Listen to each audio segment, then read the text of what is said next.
Assalamualaikum warahmatullahi wabarakatuh. Nama saya Muhammad Hamdan. Di sini saya akan melanjutkan materi tentang sistem telekomunikasi. Kali ini saya akan menjelaskan sistem komunikasi data. Nah, di sistem komunikasi data ini, jadi informasinya itu berbentuk data, bukan voice. Nah, lalu ada 5 blok diagram dan 3 bagian utamanya berupa source, destination, dan transmission. Lalu bagian source systemnya itu ada source dan transmitter. Lalu bagian kedua ada destination system, ada receiver, dan ada destination. Lalu bentuk sinyal itu input informasi dilambangkan dengan lambang M. Lalu ada source dilambangkan dengan bit stream. Lalu yang masuk ke transmission itu berbentuk G dalam domain T. Nah, jadi dalam bentuk sinyal ini ada mengubah sinyal pulsa menjadi analog.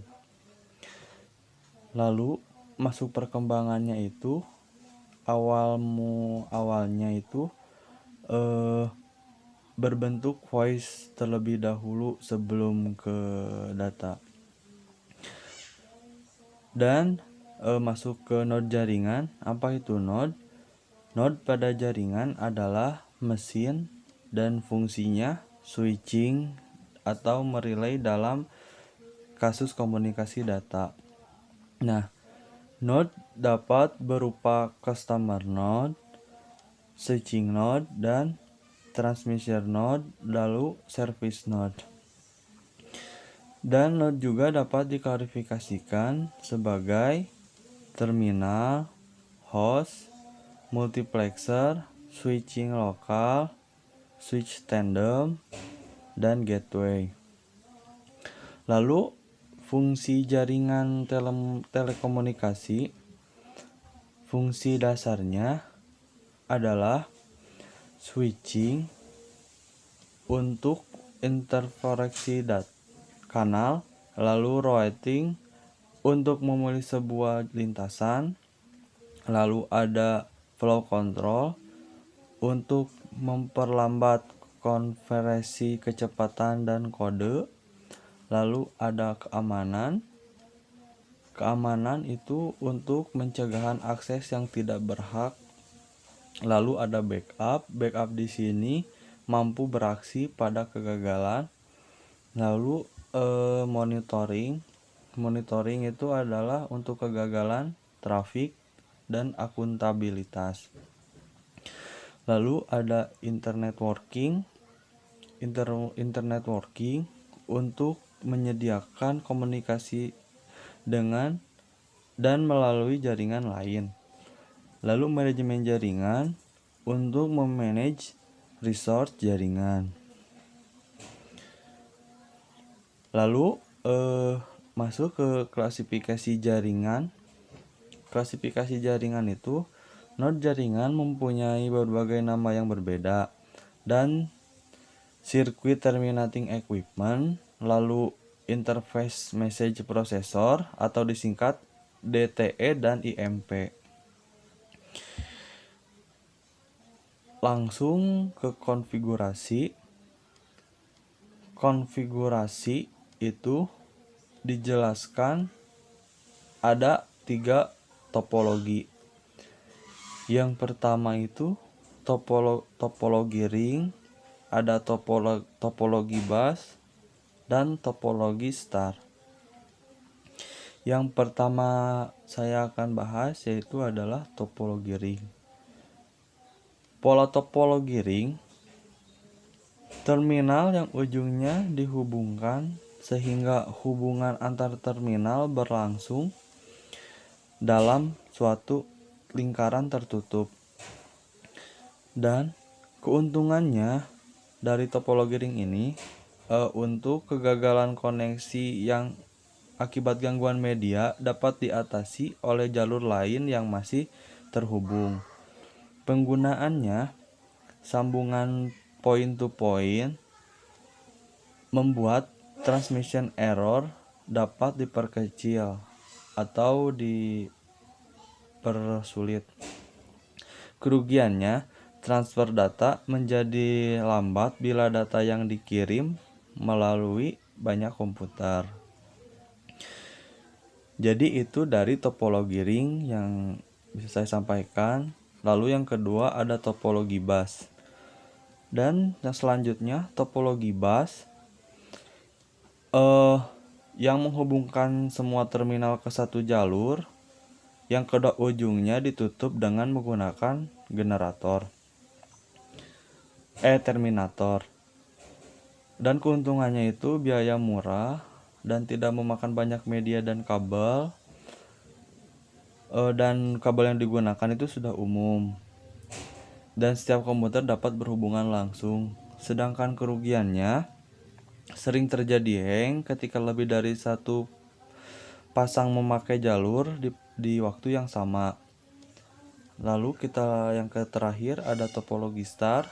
Topologi star terdapat sebuah terminal pusat yang mengatur dan mengendalikan semua kegiatan komunikasi data. Trafik data mengalir dari node ke terminal pusat dan diteruskan ke node tujuan. Lalu keuntungannya akses ke stasiun lain lebih cepat. Lalu dapat menerima workstation baru selama port di central node tersedia. Hub switch bertindak konsentrator mendukung user yang banyak dibandingkan topologi ring dan topologi bus. Lalu kerugiannya bila traffic data cukup tinggi dan terjadi collision, maka semua komunikasi akan ditunda dan koneksi akan dilanjutkan dengan secara random. Jadi dari ketiga topologi ini memiliki gambar yang berbeda-beda. Sedangkan topologi ring memiliki lingkaran yang cukup besar di tengah, itu sebagai ringnya, dan ada garis-garis sambungan kepada ringnya itu adalah untuk sebagai user. Sedangkan bus, topologi bus ini berbentuk garis seperti horizontal ini, namun ada usernya begini, lalu ke bawah, lalu gini lagi, dan ke bawah lagi. Itu sebagai topologi bus.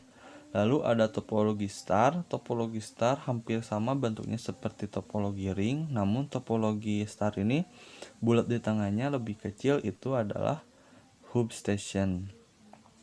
Dan sebagai usernya sama saja, itu menyambung, cuman di tengahnya itu dia hub station. Nah, selain ada ketiga topologi itu, ada juga topologi mesh network. Jadi mesh network ini topologi yang jalurnya menyesuaikan banyak user. Jadi setiap user memiliki jalurnya kemana saja, jadi banyak jalurnya. Namun saya lanjutkan ke klasifikasi jaringan. Ada local area network atau LAN, itu beberapa kilometer jaraknya, hanya beberapa kilometer. Lalu ada metropolitan area network, itu MAN, bisa puluhan kilometer jaraknya. Lalu ada yang paling jauh, itu ada wide area network atau WAN, itu ratusan bahkan ribuan kilometer. Nah, ada terrestrial network, ada wireless komunikasi, dan satelit network. Nah, di kali ini ada circuit switching. Nah, circuit switching itu berupa sirkuit fisik dibangun di antara titik ujung yang berkomunikasi. Setelah dibangun, sinyalnya data bidireksional dapat mengalir secara kontinu. Lalu kualitas lintasan ini dijamin selama durasi panggilan. Nah, lalu ada 3 dalam life cycle koneksi. Yang pertama itu ada pembangunan sirkuit, ada transfer data, dan penutupan sirkuit. Jadi ada 3, ada pembangunan, ada transfer data, dan penutupan. Nah, lalu jika sinyal sirkuit tidak tersedia, maka panggilan akan disibukkan. Nah, delay untuk membangun sirkuit relatif besar. Contoh jaringan telepon itu ISDN ya.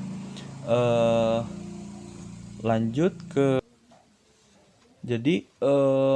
sirkuit switching timing 1, sirkuit establishment pembangunan, dan sirkuit transmisi itu pengiriman data atau transfer data.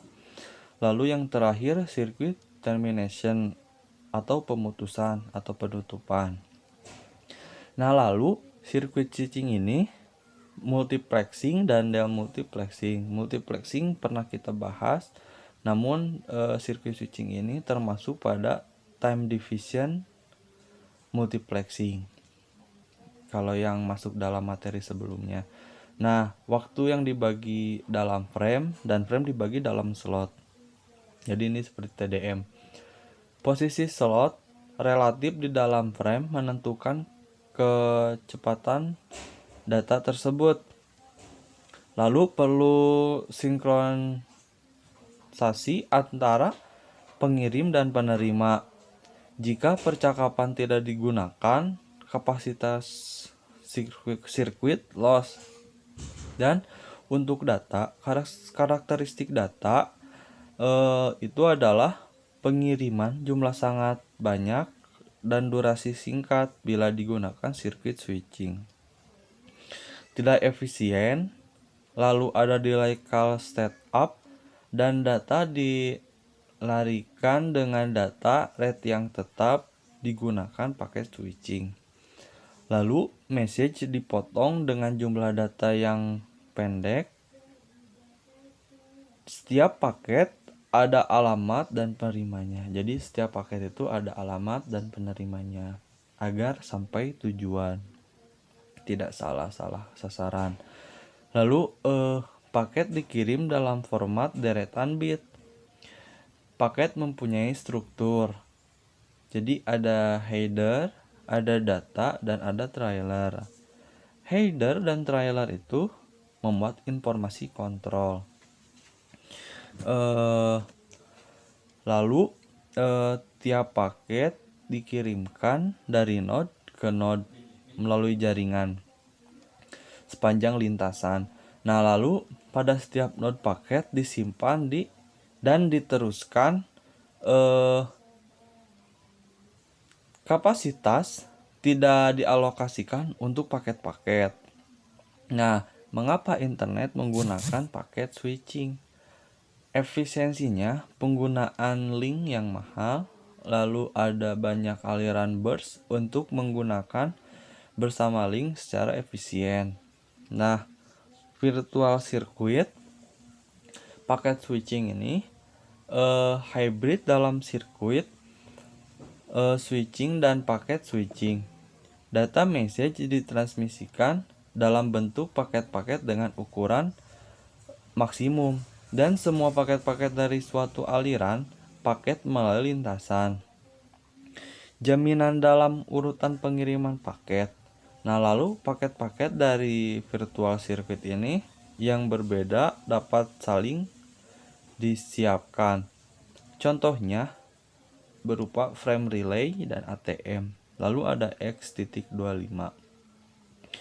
Nah, seperti yang tadi ada 3 fase dan dalam bentuk fase yang berbeda, yaitu ada pembangunan virtual circuit, lalu ada transfer data, dan lalu ada penutupan virtual circuit atau pemutusan. Nah, jadi itu adalah virtual circuit paket switching. Lalu